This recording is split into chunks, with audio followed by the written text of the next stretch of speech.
Hola, hoy quiero en este video discutir cuáles son las características del movimiento que ejecuta una partícula cargada que se mueve en una región donde existe un campo magnético uniforme.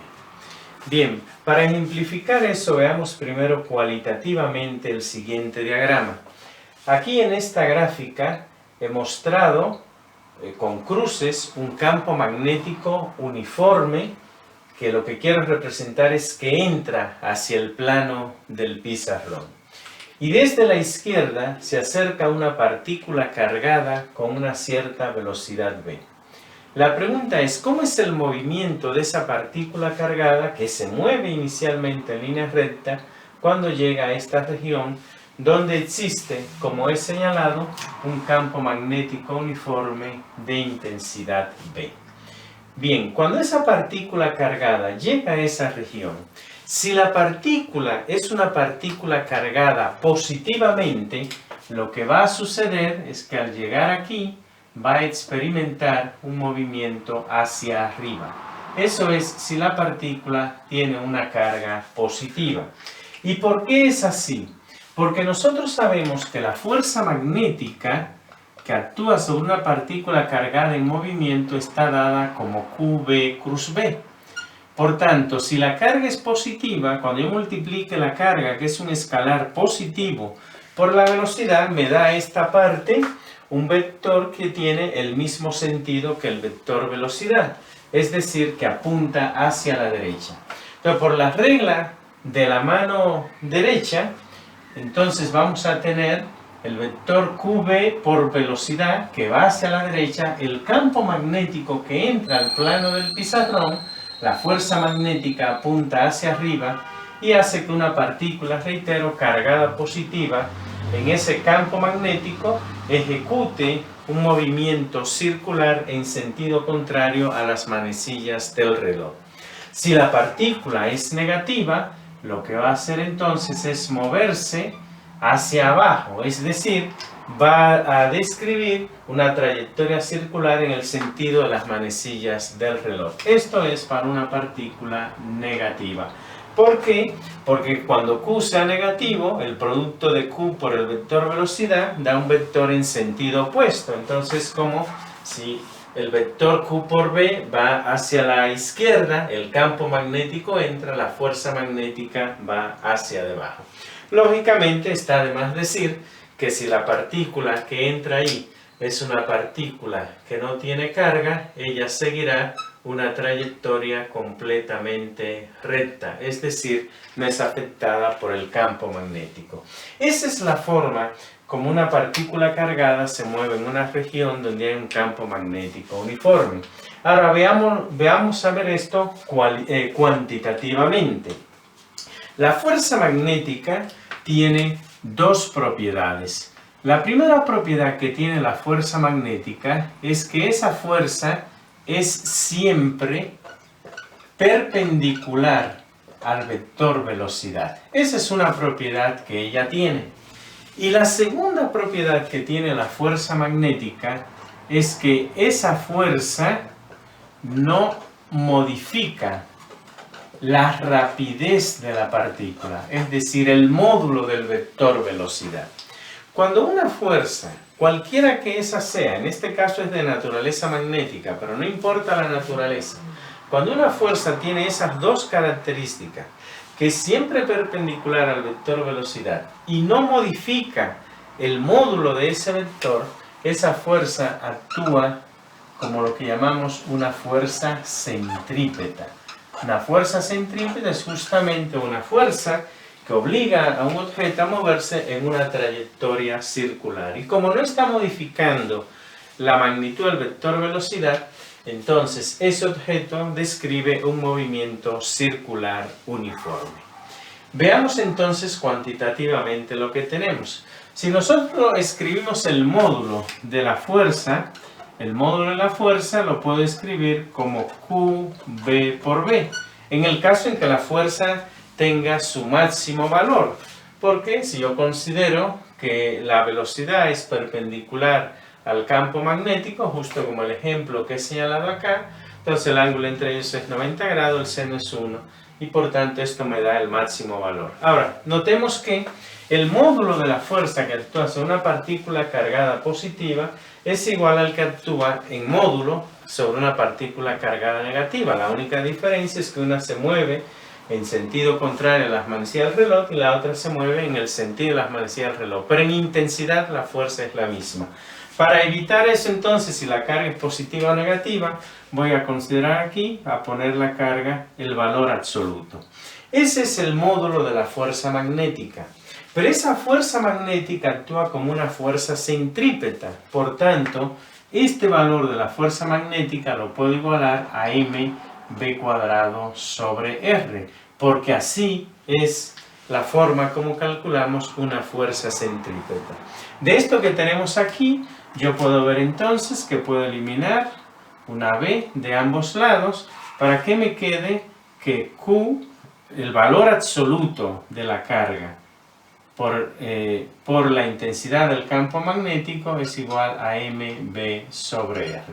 Y de esa expresión que está ahí, nosotros podemos calcular prácticamente cualquier propiedad del movimiento. Por ejemplo, si me piden cuál es el radio de la trayectoria circular descrita por esa partícula cargada en ese campo magnético, ese radio está dado como mv sobre el valor absoluto de Q por V.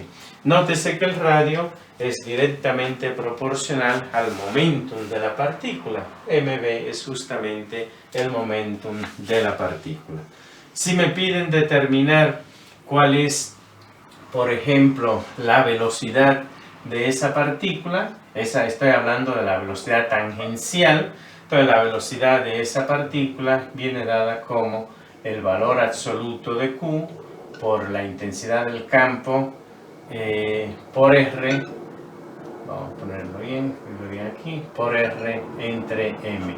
Esa es la velocidad tangencial de la partícula. Ahora, no olvidemos que la velocidad tangencial es igual a la velocidad angular por el radio. Por tanto, si nosotros sustituimos velocidad tangencial por omega r, entonces nos queda que esto es el valor absoluto de Q por V por R sobre M. Y de esa expresión que está ahí, yo veo que la R la podemos eliminar y concluimos entonces que la velocidad angular está dado como el valor absoluto de Q por V sobre M. De esa forma, donde la velocidad angular la medimos en radianes por segundo. Si yo conozco la velocidad angular, puedo entonces también calcular la frecuencia, porque yo sé que omega es igual a 2pi por nu. Por tanto, si omega es igual a 2pi por nu, tenemos que 2pi por nu es igual al valor absoluto de Q por V sobre M. De esa forma. Y la frecuencia, entonces la vamos a calcular como el valor absoluto de Q por V sobre 2πm. Esa es la frecuencia. Aquí hay algo relevante en la frecuencia que debemos señalar. Nótese que la frecuencia de una partícula dada que entra a un campo magnético dado no depende de la velocidad de la partícula. Dada la partícula, o sea, ya tenemos a Q, dado el campo, tenemos a V, dado la partícula, también tenemos a M. O sea, esta frecuencia entonces es una frecuencia característica de una partícula dada que se mueve en un campo magnético dado. De hecho, a esa frecuencia los libros de física le llaman la frecuencia ciclotrón, porque justamente es la frecuencia a la que circulan las partículas en un ciclotrón. Un ciclotrón es un acelerador de partículas circular donde el campo magnético está dado en un valor determinado. Entonces, las partículas giran en un ciclotrón justamente a esa frecuencia. Esa es una frecuencia característica de una partícula cargada dada moviéndose en un campo magnético dado. Y nótese, reitero, que no depende de la velocidad. ¿Qué significa eso entonces? Que las partículas que van más rápido en el ciclotrón circulan en radios mayores. y las partículas que van más lentas circulan en radios menores, para que al final el tiempo que tarda en dar una vuelta completa sea exactamente el mismo. Así, cuando una partícula abandona un ciclotrón, la velocidad con la que la abandona va a depender del radio en el cual la partícula se encontraba circulando. Bien, esa es la característica del movimiento que ejecuta una partícula cargada en un campo magnético uniforme. El movimiento siempre será un movimiento circular, en una trayectoria circular. Podemos calcular el radio de esa trayectoria, la velocidad angular o la frecuencia de ella. Y la característica, reitero, de esa fuerza magnética actuando sobre una carga es que, primero, no modifica el módulo de la velocidad y segundo, es siempre perpendicular a la velocidad. Fuerza, por tanto, a la partícula a moverse ejecutando un movimiento circular uniforme. Bien, ahí cabe señalar otro dato interesante, el hecho de que la fuerza magnética no modifique el módulo de la velocidad. Eso quiere decir que no hay un cambio en la energía cinética de la partícula. Y como conocemos de mecánica lo que se llama el teorema trabajo-energía cinética, que nos dice que el trabajo realizado por una fuerza sobre un objeto es igual al cambio en la energía cinética de ese objeto. Como no tenemos un cambio en la energía cinética, no hay trabajo realizado. Conclusión, las fuerzas magnéticas no realizan trabajo. Bien, ese es pues lo que es este tema, un tema que estudiamos cuando vemos el curso de física que tiene que ver con electricidad y magnetismo. Espero pues que si cursas esta materia, esta explicación que te he dado aquí sea de tu interés. Si te ha quedado claro el video, si te ha gustado, te invito a que le des like. Si tiene algún comentario, te invito a que me lo dejes. Para mí es interesante tu retroalimentación al video. Y sobre todo te reitero la invitación para que me sigas, para que te suscribas a mi canal Modesto Fismat, donde puedes ya encontrar cerca de 250 videos sobre diversos temas de física y matemáticas.